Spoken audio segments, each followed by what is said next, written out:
Good morning everyone. মেয়েকে ঘুম পাড়িয়ে দিয়ে চলে এসেছি রান্নাঘরে। দেখো কাল যেহেতু আজকে প্রচুর কুয়াশা বৃষ্টি হচ্ছে অল্প অল্প, তো জামা কাপড় কিছুই বাইরে মেলতে পারিনি, তো সব ঘরেই মেলে রেখেছি। দেখতেই পাচ্ছ, কারণ শুকাচ্ছে না, বাইরে বের করে কি করবো, কোনো লাভ নেই, কারণ শুধু শুধু আরও ভিজে যাবে। তো মামাকে ঘুম পাড়িয়ে দিয়ে চুপ করে আস্তে করে চলে এসেছি, এখন রান্নাঘরে রান্না করবো। তো বর বাজার থেকে কি নিয়ে এসে চলো তোমাদের একটু দেখিয়ে দিই, আর কি রান্না করবো আজকে সেটা দেখি।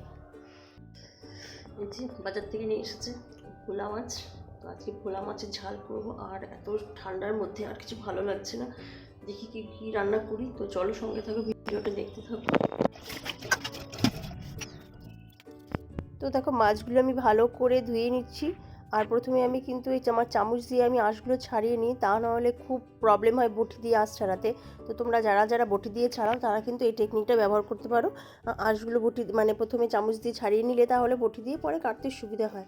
আর আমার বর কিন্তু আরও বাজার থেকে দুটো মাছ এনেছে, কারণ আমরা দুজন মানুষ, এর বেশি লাগে না, একবেলা খাবো, রাত্রিবেলা তো খাবো না। পড়েছে রান্না বাড়া করতে খেতে মানে কিছুই ভালো লাগছে না, বিশেষ করে না রান্না করতে ইচ্ছে করছে না খেতে ইচ্ছে করছে, মানে একদমই খিদে নেই, মানে খেতে তো ইচ্ছেই করছে না, এরকম পরিস্থিতি। তো চলো এখন রান্নাটা সেরে নিই। আর মাছটা আমার কাটা ধোয়া সব হয়ে গেছে এখন। আর দেখতে পাচ্ছ মাছগুলো কিন্তু সুন্দর করে ধুয়ে কেটে বেছে আমি নুন আর হলুদ সুন্দর করে মাখিয়ে দিয়েছি।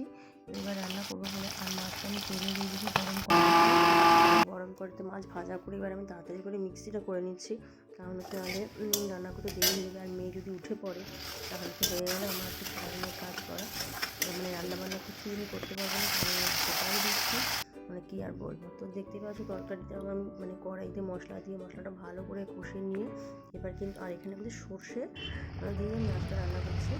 আর এখানে কিন্তু ভালো করে কষে নিয়ে মাছটা এখন মাছ হয়ে গেছে, আর জল দিয়ে দিয়েছি, আর মাছগুলো দিয়ে একটু ধনেপাতা দিয়ে দিলাম। আর ভোলা মাছে কিন্তু ধনেপাতা না দিলে কিন্তু ভালো লাগে না। আর আমি মাছটা কিন্তু একটু শুকনো শুকনো করেই করবো, যাতে একটু ঝোল থাকবে, গামাকা মাখা। উঠে পড়েছো তুমি, ঘুম ভেঙে গেছে? মাম্মা রান্না করতে পারিনি তো বাবা এখনো। হ্যাঁ তুমি উঠে পড়েছো? হ্যাঁ মাম্মা এখনো রান্না করতে পারিনি তো বাবা। ও বাবা তুমি উঠে পড়েছো বাবা? ও বাবা শোনো চান, আসো আসো। দেখো ওকে ঘুম পাড়িয়ে দিয়ে আমি একটা তরকারি রান্না করতে পারিনি, শুধু ভোলা মাছটা রান্না করেছি, ব্যাস উঠে গেছে। এত ঘুম কম ওর, মানে কি বলবো আর বলার মতো না, একদম ঘুম নেই। কেন নেই তোমার ঘুম? কেন নেই তোমার ঘুম বলো বলো। ঘুম একদম ঘুম নেই, সারাদিন শুধু জ্বালাবে। কি শোনা। আর দেখো যেহেতু আমার মানে মেয়ের ঘুম ভেঙে গেছে, আমার মহারানীর ঘুম ভেঙে গেছে, তো এখন ওকে একটু মানে বাইরে নিয়ে আসতে হয়েছে রান্নাটা বন্ধ করেই, কারণ হচ্ছে না হলে ওর মানে মুডটা খারাপ আছে, মানে মুডটা ভালো করতে হবে। রান্না বান্না যা খুশি হোক পরে করে নেবো, কিছু করার নেই। আর দেখো বাইরের ওয়েদার দেখিয়ে দিই, আজকে একদম মানে কুয়াশা রয়েছে, রোদ ওঠেনি, সারাদিন কোনো কাজ করতে পারি না এই বই করে করে। চল এবার তোকে নিয়ে রান্না করি, আর কি করবো। আর এইদিকে দেখো আর মাছটা হয়ে গেছে, আর মাছটা কিন্তু খুব সুন্দর করে হয়েছে, একদম মাখা মাখা করে নিয়েছি। আর দেখো কোলে নিয়ে এখন আমি ভাত বসাচ্ছি, গ্যাস পরিষ্কার করা সব কিছু আমার আসলে কী বলো তো মেয়েকে কোলে নিয়েই করতে হয়, মানে আগাগোড়া আমাকে এইভাবেই কাজ করতে হয় সকালবেলাটা, কিছু করার নেই। আসলে বাড়িতে লোক না থাকলে যা হয়, যেহেতু একা থাকতে হয় আমাকে, বাড়ি ছেড়ে অন্য জায়গায় পেটের কাজের জন্য আমাকে থাকতে হয় অন্য জায়গায়, ভাড়া বাড়িতে থাকি, সেই কারণে এখানে নেওয়ার কেউ নেই, তো আমাকে আমার মেয়েকে নিয়ে তো আমাকে কাজ করতেই হবে, তাই না?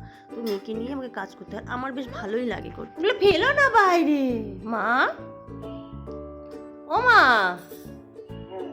তাকাও এইদিকে, ও মা তাকাও, ও মা তাকাও, ও মা এইদিকে তাকাও, ও মা ও মা ও মা এইদিকে তাকাও একটু। উঠি বাবা রাগ হয়েছে, ফেলে দিল, রাগ হয়েছে, কত রাগ হয়েছে। এদিকে মাম্মার কাছে আসো, মামা পেন দিয়ে কি করছো? পড়াশোনা করবে?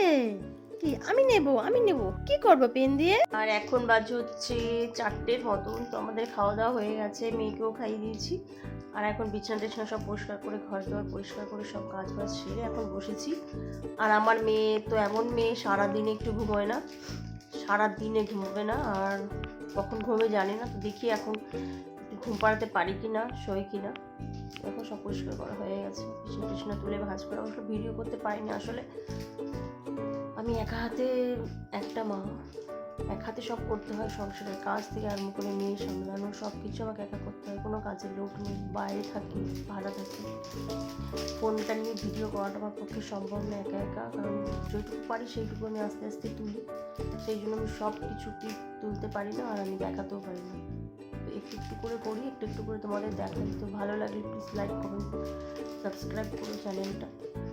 তো চলো আজকের মতন টাটা, দেখা হবে তোমাদের সাথে নেক্সট ব্লগে।